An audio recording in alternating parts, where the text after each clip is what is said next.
This is Mark Gunn Media. Hit it!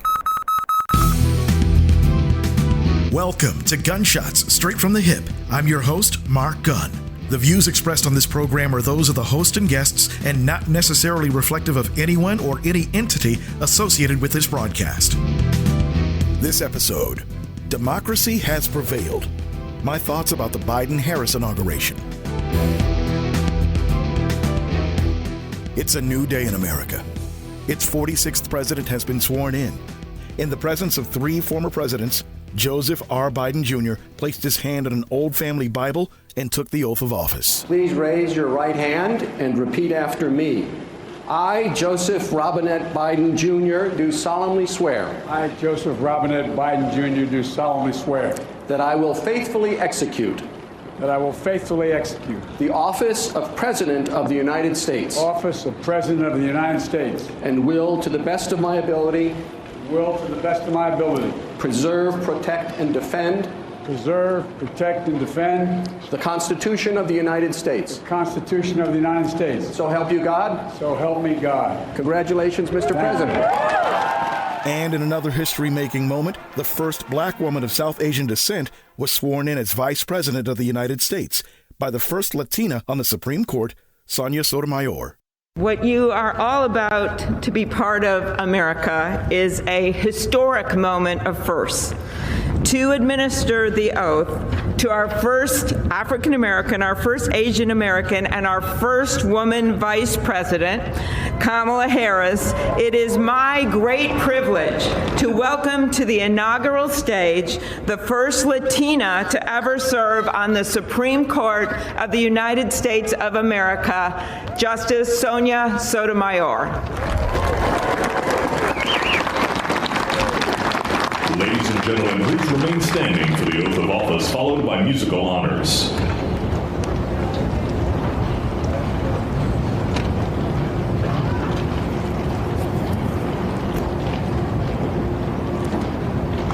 Please raise your right hand and repeat after me. I, Kamala Davy Harris, do solemnly swear. I, Kamala Davy Harris, do solemnly swear. That I will support and defend the Constitution of the United States. That I will support and defend the Constitution of the United States. Against all enemies, foreign and domestic. Against all enemies, foreign and domestic. That I will bear true faith and allegiance to the same. That I will bear true faith and allegiance to the same. That I take this obligation freely. That I take this obligation freely. Without any mental reservation or purpose of evasion. Without any mental reservation or purpose of evasion. That I will well and faithfully discharge. That I will well and faithfully discharge. The duties of the office on which I am about to enter. The duties of the office upon which I am about to enter. So help me God. So help me God. All right. As a father, I'm very proud of Vice President Harris because it gives my daughter another example of endless possibilities.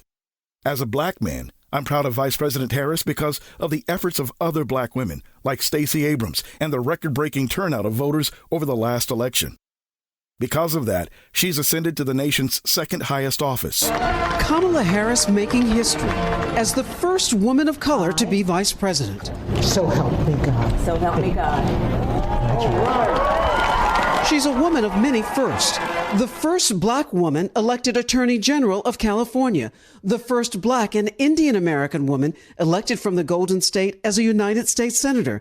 And the first black woman on a major political ticket for vice president.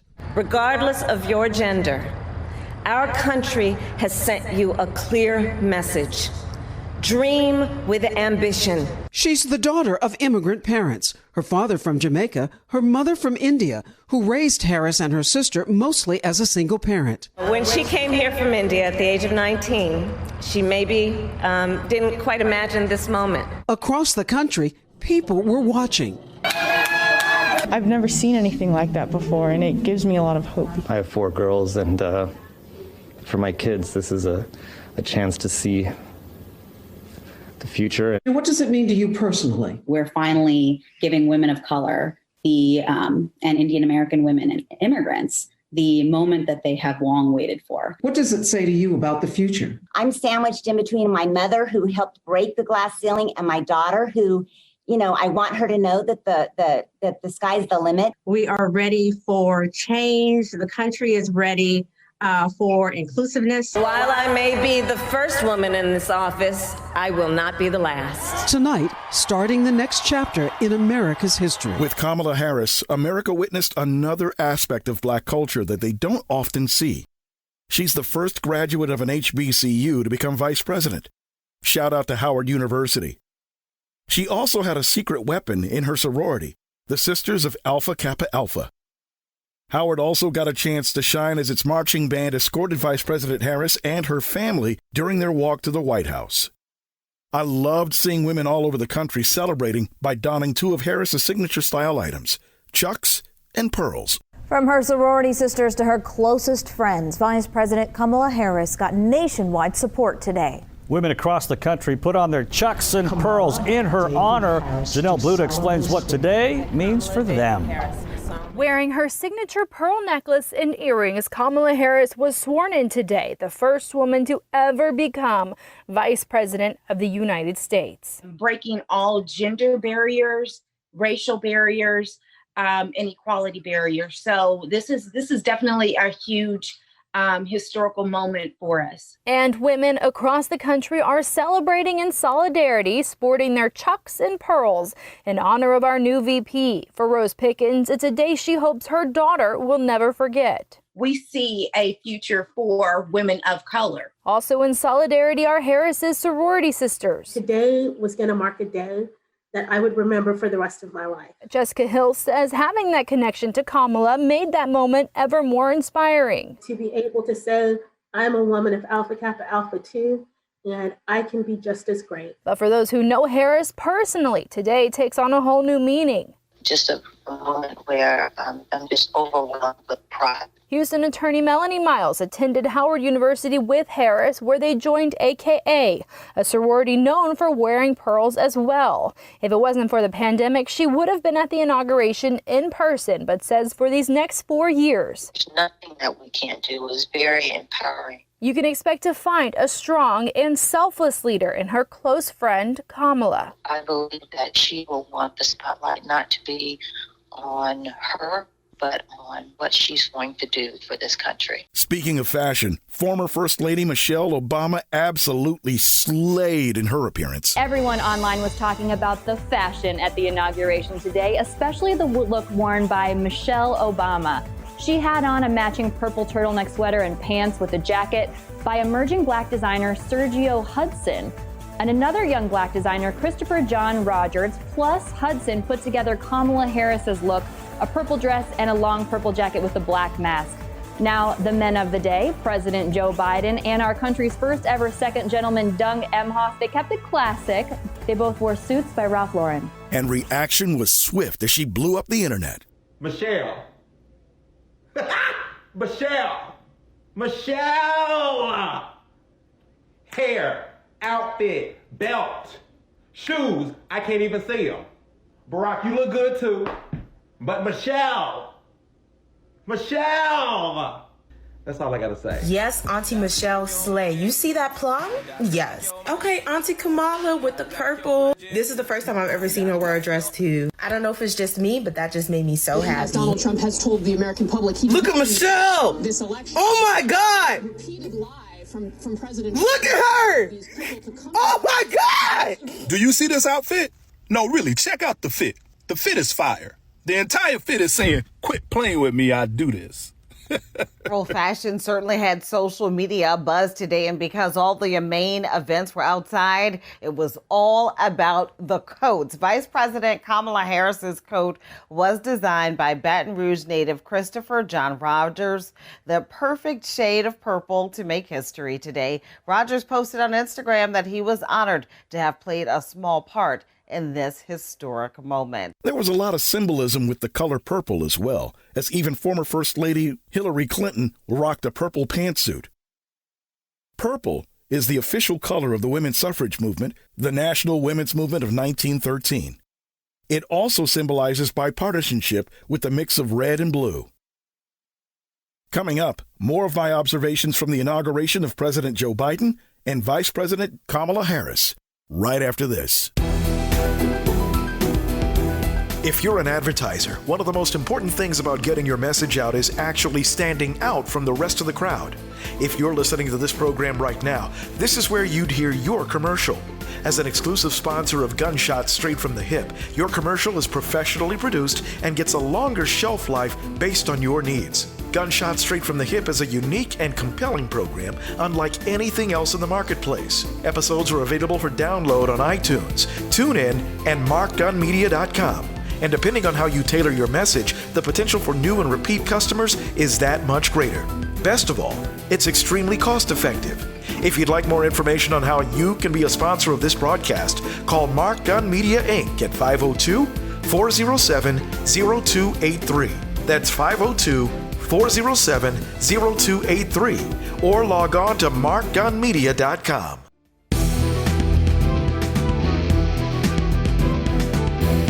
For downloads of this and past episodes and information about all the multimedia services we offer, log on to our website at www.markgunmedia.com.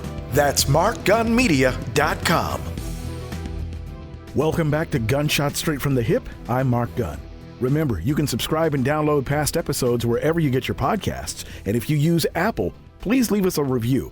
It helps us to get more exposure on that particular app. And if you have any comments about this or any past episode, we'd love to hear from you. You can email us at mark@markgunmedia.com or leave your feedback at 502-407-0283. That's mark@markgunmedia.com or 502-407-0283. We'll share some of your comments on future episodes. In this episode, I'm giving you some of my observations about the inauguration. As I watched more history in the making, I didn't feel the sense of overwhelming elation I felt when President Obama first took office 12 years ago. I, Barack Hussein Obama, do solemnly swear. I, Barack Hussein Obama, do solemnly swear. That I will execute the office of President to the United States faithfully. That I will execute the office of President of the United States. The office of President of the United States faithfully. And will, to the best of my ability. And will, to the best of my ability. Preserve, protect, and defend the Constitution of the United States. Preserve, protect, and defend the Constitution of the United States. So help you God. So help me God. Congratulations, Mr. President. What I felt for the first time in a long time was a sense of calm. A calm because, unlike he that shall no longer be named, adults are actually going to be leading the country. Calm because of a president who comes from the Senate and will count on those relationships. Calm because even though I'm not naive enough to think that the Biden administration can wave a magic wand and things go back to normal, and that's a word I'll talk more about in just a little bit, I feel like his experience will at least help in getting things done. Now, back to that word normal. I've heard a lot of Americans say that they just want things to return to normal, and that bothers me, because normal in the United States means politicians working in their own self-interests instead of the interests of the American people. Normal means people going back to their safe spaces and ignoring racial injustices and embracing xenophobia. Normal means corporations continuing to take advantage of average folks like us, prices going up, wages going down. If anything, I'd like to see a new normal where this country finally has the courage to talk frankly about and finally deal with its oldest sin. A new normal where people can actually earn a living wage and more corporations become good corporate neighbors by helping the communities they're based in. A new normal where the people's business actually gets done and we're all better served for it. This inauguration was anything but normal, largely in part to the security concerns after the terrorist attack at the Capitol back on January 6th. To me, the non-normalcy wasn't a bad thing because you could actually focus on the people involved, like Capitol Police Officer Eugene Goodman, who received a very special honor. That's Eugene Goodman, who has been given the honorary designation today of the acting Deputy Sergeant of Arms. And if you're not familiar with his story, then we'll try to do it justice in these few moments we have. He's walking with Kamala Harris and Doug Emhoff, and he has that point of honor because he was on duty, Capitol Police officer, on that day, January 6th. And as the mob approached, a camera captured his quick thinking as he led the mob away from what he knew to be an open door right into the Senate chamber. And in doing so, could have perhaps prevented untold harm. And he has been commended for that action, and there's talk of a Congressional Medal of Honor for him. And today he has the honor of escorting Doug Emhoff and soon-to-be Vice President Kamala Harris. So many images of that day, and so many of them horrifying, but that was certainly one of bravery and quick thinking and all the things that we would hope in a horrible situation like that. And so Kamala Harris, Doug Emhoff will make their way to the door and will be officially announced and presented as they take their place for the inauguration and swearing in. The acting Deputy House Sergeant at Arms, Kevin Grubbs, and the acting Deputy Senate Sergeant at Arms, United States Capitol Police Officer, Private First Class Eugene O. Goodman. And that earned a rousing applause. America also got to witness the birth of its newest rising star, National Youthport Laureate Amanda Gorman. When day comes, we ask ourselves, where can we find light in this never-ending shade? The loss we carry, a sea we must wade. We've braved the belly of the beast. We've learned that quiet isn't always peace, and the norms and notions of what just isn't always just is. And yet the dawn is hours before we knew it. Somehow we do it. Somehow we've weathered and witnessed a nation that isn't broken, but simply unfinished. We, the successors of a country and a time where a skinny black girl descended from slaves and raised by a single mother can dream of becoming president, only to find herself reciting for one. And yes, we are far from polished, far from pristine, but that doesn't mean we are striving to form a union that is perfect. We are striving to forge our union with purpose, to compose a country committed to all cultures, colors, characters, and conditions of man. And so we lift our gazes not to what stands between us, but what stands before us. We close the divide because we know to put our future first, we must first put our differences aside. We lay down our arms so we can reach out our arms to one another. We seek harm to none and harmony for all. Let the globe, if nothing else, say this is true. That even as we grieved, we grew. That even as we hurt, we hoped. That even as we tired, we tried. That we'll forever be tied together, victorious, not because we will never again know defeat, but because we will never again sow division. Scripture tells us to envision that everyone shall sit under their own vine and fig tree, and no one shall make them afraid. If we're to live up to our own time, then victory won't lie in the blade, but in all the bridges we've made. That is the promised glade, the hill we climb, if only we dare it, because being American is more than a pride we inherit. It's the past we step into and how we repair it. We've seen a force that would shatter our nation rather than share it, would destroy our country if it meant delaying democracy. And this effort very nearly succeeded. But while democracy can be periodically delayed, it can never be permanently defeated.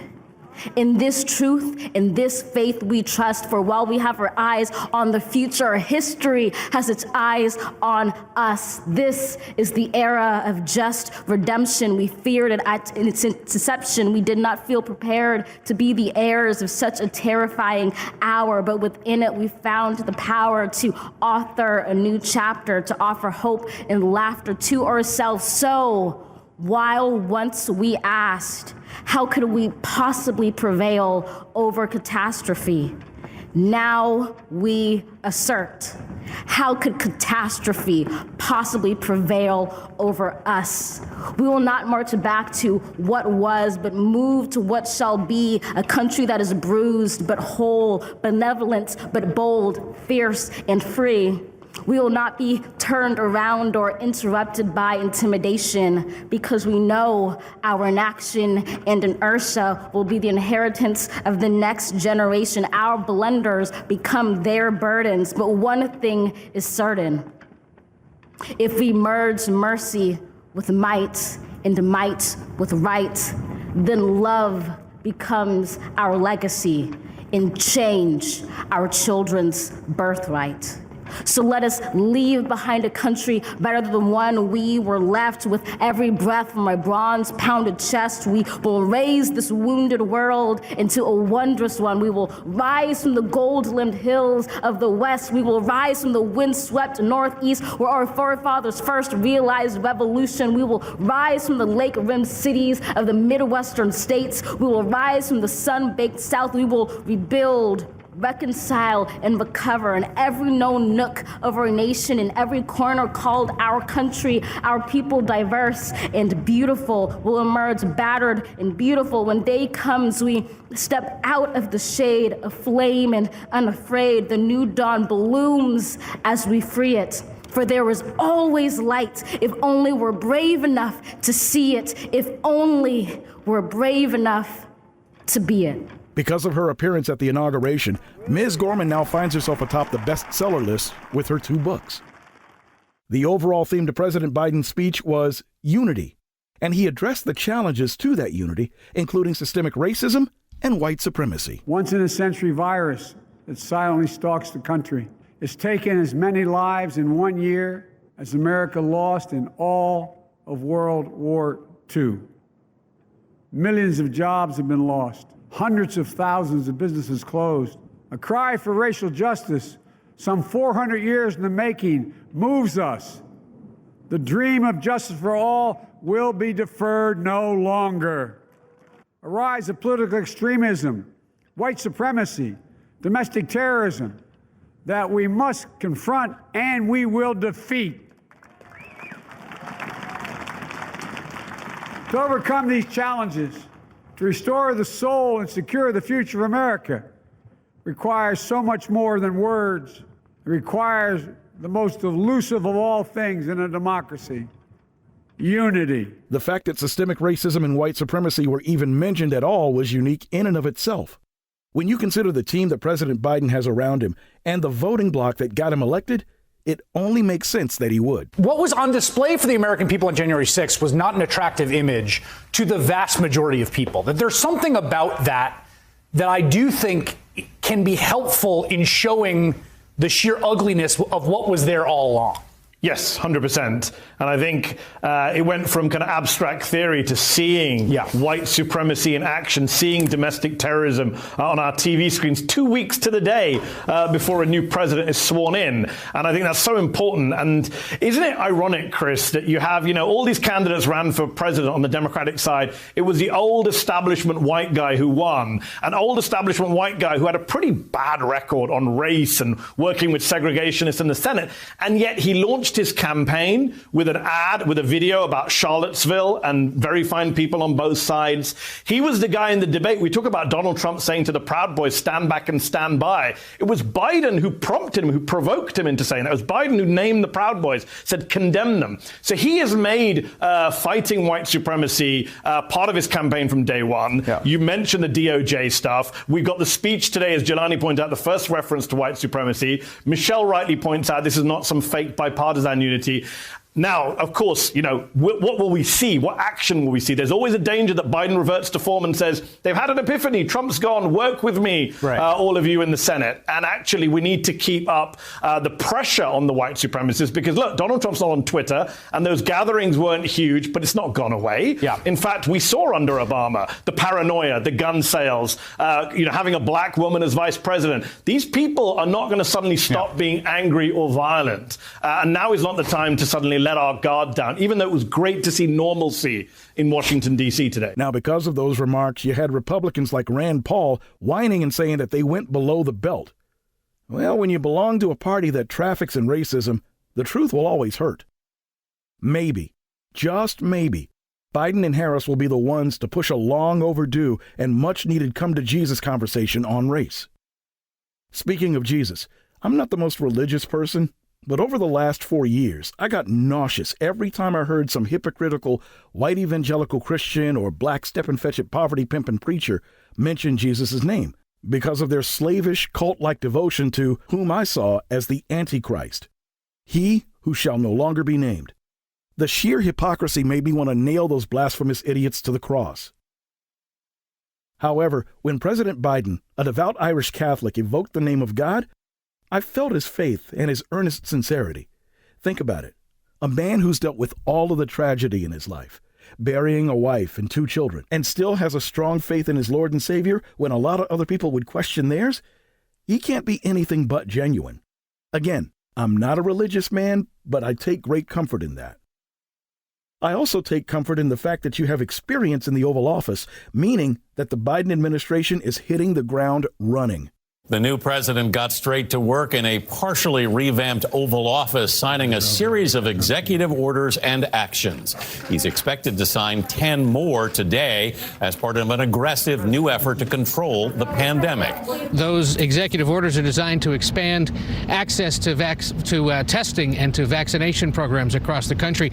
And in another sign of how things are changing this morning, the new White House chief medical advisor, Dr. Anthony Fauci, addressed the World Health Organization, a group the United States is set to rejoin. His remarks came exactly 1 year to the day of the first confirmed case of COVID-19 in this country.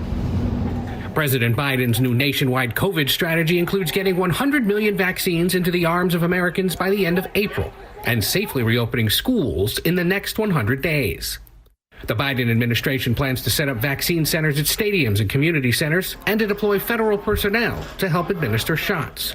Overall, Mr. Biden is expected to sign 10 executive orders today that, among other things, require mask wearing on planes and trains and establish a health equity task force focused on racial disparities. Mr. Biden and his staff got straight to work on day one. And I thought with the state of the nation today, there's no time to waste, get to work immediately. In a redecorated Oval Office, the new president signed 17 other executive orders and actions, mostly rolling back President Trump's signature policies. They end the so-called Muslim travel ban, cancel the Keystone XL pipeline permit, and halt funding for the southern border wall. The U.S. will also rejoin the Paris Climate Accord. These are just executive actions. They are important, but we're going to need legislation for a lot of the things we're going to do. The administration is focused on setting a new tone. We're going to be judged whether or not we restored the integrity and the competency of this government. And White House Press Secretary Jen Psaki said there would be a return to regular briefings. When the president asked me to serve in this role, we talked about the importance of bringing truth and transparency back to the briefing room. Hello, Kathy. President Biden also made his expectations clear to more than 100 new staff during a virtual swearing-in ceremony. If you're ever working with me and I hear you treat another colleague with disrespect, talk down to someone, I promise you I will fire you on the spot. On the spot. No ifs, ands, or buts.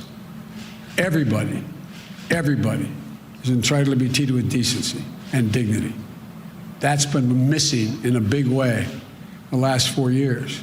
I'm going to make mistakes when I make them. I'll acknowledge them, and I'll tell you. And I'll need your help to help me correct them.